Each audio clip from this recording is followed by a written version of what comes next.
Inteligência artificial, cara. Eu tava conversando com o Miguel Nicoleles. Okay. Ele disse que...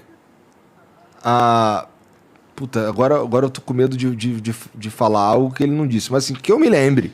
Ele disse que pô, não é possível que a inteligência artificial adquira consciência. Uhum. O Nicoleles, ele é um crítico a isso, né? Que não tem como a gente passar a consciência do ser humano para a máquina, né? E assim, uma máquina que adquira consciência é o único motivo para a gente temer a evolução da inteligência artificial. Pelo menos do jeito que... Pelo menos assim, eu acho. Você concorda? Você acha que não tem como isso daí adquirir consciência e virar Skynet, Exterminador do Futuro? Então, assim, isso é um tema até, assim, que pra mim, nos últimos anos, tem sido... E é uma das perguntas assim, que todo mundo faz. Porque é muito assustador isso. É muito assustador, sim. Né? Até recentemente teve o caso da Google, né? Do cara lá falando da Google. É quente isso aí, Roberta? É de verdade? O cara, assim, ele realmente falou, mas, assim, eu até tenho amigos na Google e tal, que, assim, não é só uma inteligência muito boa, mas não tem consciência. É o que o Google diria mesmo, se fosse verdade. Esse cara aí é o Bob Lazar, cara, da inteligência artificial agora, entendeu? Agora você sabe quem é o Bob Lazar, é o mesmo cara do Google, só que exatamente... Então, mas assim, em 2019 teve um congresso aqui no Uruguai, que foi o maior congresso de inteligência artificial da América Latina, só que assim, veio gente assim, muito foda de outros países. Por exemplo, veio o Jeff Dean, que é o cabeça da Google AI. Uhum. Ele é o cara que comanda a Google AI, praticamente. Veio o Nando de Freitas, que trabalha na DeepMind, que é aquela do AlphaGo, que ganhou lá o jogo de Go. Uhum. Veio gente incrível de todo lugar. E aí, em uma das palestras veio o Yoshua Bengio, que, assim, hoje ele é tido como um dos pais da inteligência artificial, que o cara, assim, ele é incrível. Inclusive, ele ganhou em 2019 mesmo, que foi o prêmio Turing, que é o Nobel da ciência da computação. E aí eu vi essa palestra dele e ele estava tratando exatamente sobre esse tema, sobre a inteligência artificial ter consciência ou não. E ele fala uma coisa assim, que pra mim mudou a forma como eu olho a inteligência artificial até hoje, assim, mudou naquele momento. Porque ele falou assim, a gente pensa em máquinas como coisas lógicas, né? Porque a gente pensa em computador, vai resolver contas, vai resolver operações de forma lógica. É basicamente o que ele faz, né? Que é a ideia que a gente tem, quando a gente coloca lá para programar, fazer uma continha de multiplicação, por exemplo, é o que ele faz. Só que aí a gente não pensa no computador como uma coisa que tem intuição. A gente nunca pensa nisso. Só que quando a gente fala de inteligência artificial, na verdade, é o oposto. Que uma AI, ela aprende a ter intuição, mas não lógica. E é por isso, esse é um dos motivos que a gente não está muito longe de conseguir consciência. E por quê? A ideia é a seguinte, por exemplo, você quer ensinar gravidade para uma inteligência artificial. Você pode pegar, por exemplo, uma bola, jogar no ar várias e várias vezes, você dá vários frames de um vídeo seu jogando bola. A AI, ela vai pegar isso, ela vai entender um padrão que qualquer coisa que jogar no ar vai cair. Mas ela não vai saber por quê. Mas ela não vai saber por quê. Ela não vai chegar na lei da gravitação ou na hora que ela vê um avião, ela vai bugar. Na hora que ela vê um avião, ela vai bugar. Ela não vai saber o que ela tá vendo, o que tá acontecendo ali. Ela não vai entender a lógica da gravidade. Então, ela não vai fazer essa ligação. E se a inteligência artificial estudar eu jogando a bola e a bola subindo e descendo um monte de vezes, e estudar ao mesmo tempo o avião... Aí sim. O avião. Só que ela vai ter que aprender aí que tá, né? Eu acho que o lance é esse, né? Que você vai ter que passar tudo, né, cara? Você vai ter que passar basicamente todo o padrão para ela sempre. Então, qualquer coisa que fuja do padrão... Por exemplo, você tá jogando a bola assim. Se em algum momento, sei lá, alguma coisa esbarrar, um vento passar e a bola for para cá, já bugou ela.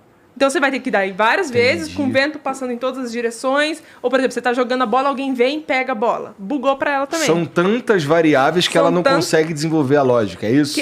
Que ela não vai conseguir. Ela vai conseguir desenvolver um padrão. Ela vai entender esse padrão. Mas a lógica, ela não consegue. E é por isso, assim, pelo menos com a forma que a gente tem a inteligência artificial hoje, que a gente chama de machine learning, que é o aprendizado de máquina, porque essa é a forma, pelo menos, que até agora deu mais certo... pelo menos nessa forma a gente não consegue fazer essa associação ainda. E é por isso que ela tá muito longe de a gente conseguir consciência. E esse Yoshua Bengio é a conclusão que ele fala no... E, assim, a palestra dele é incrível, porque ele trata toda a questão do cérebro mesmo. Ele mostra como a inteligência artificial foi moldada, como o cérebro humano é moldado. Isso é incrível. E, assim, ele fala, olha, 10, 20, 50 anos pra frente é muito difícil a gente chegar em algo que tenha consciência. Esse é um dos motivos, assim, que ele deu. E o segundo motivo é o seguinte... Quando você monta uma arquitetura de inteligência artificial, que a gente chama de arquitetura, o código de uma inteligência artificial a gente chama de arquitetura, que é o esqueleto dela, digamos assim. Tem muitas variáveis, muitas variáveis. Quantos neurônios tem? E aqui neurônios a gente pode pensar de forma como neurônio humano mesmo, então você trata como neurônio. Quantos pesos tem cada neurônio? Quantas camadas tem? Porque a gente trata... Cada fileira de neurônio é uma camada. Tudo isso varia. E tem N variáveis. E cada uma delas variam, assim, décimo, sabe? Tipo, um errinho de 0.000 já muda completamente. Tanto que é o efeito caótico que tem, né? E você imagina assim, então tudo isso basicamente ela vai encontrar na base do chute. É basicamente o chute. Por exemplo, a função que está dentro do neurônio, a gente não sabe qual função matemática explica o nosso neurônio. O neurônio que está no nosso cérebro, a gente não sabe.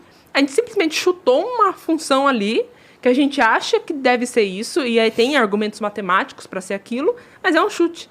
Tudo que essa arquitetura mesmo é um chute. Tudo é um chute.